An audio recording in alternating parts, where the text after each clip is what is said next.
வணக்கம் குழந்தைங்களா. நாம ஒரு முறை மட்டுமே பயன்படுத்தப்படுற பிளாஸ்டிக் பாட்டில பயன்படுத்திட்டு அப்படியே தூக்கி எறிஞ்சிடுறோம். இதனால நிலம் எப்படி மாசுபடுது தெரியுமா? இங்க மட்டும் இல்ல, வளர்ந்த நாடுன்னு சொல்ற அமெரிக்கால கூட ஒரு நாளைக்கு 1 பில்லியன் பிளாஸ்டிக் பாட்டில குப்பையில கொட்டுறாங்க.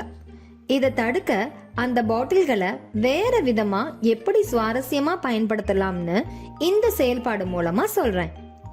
இதுக்கு நமக்கு ஒரு பிளாஸ்டிக் பாட்டிலும் ஒரு கத்தியும் தேவை.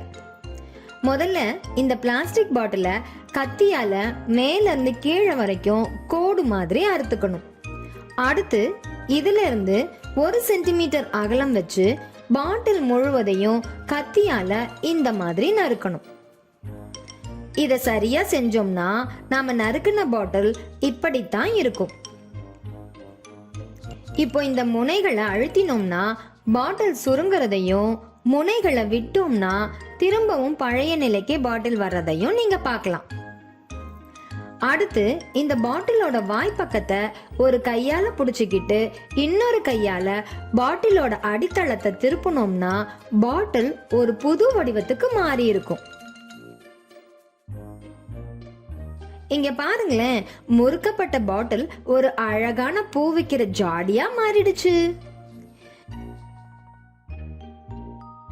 இதையே சாதாரணமா வச்சு ஒரு பல்ப வச்சோம்னா ஒரு அழகான பல்பு குடை மாதிரியான அமைப்பு கிடைக்கும்.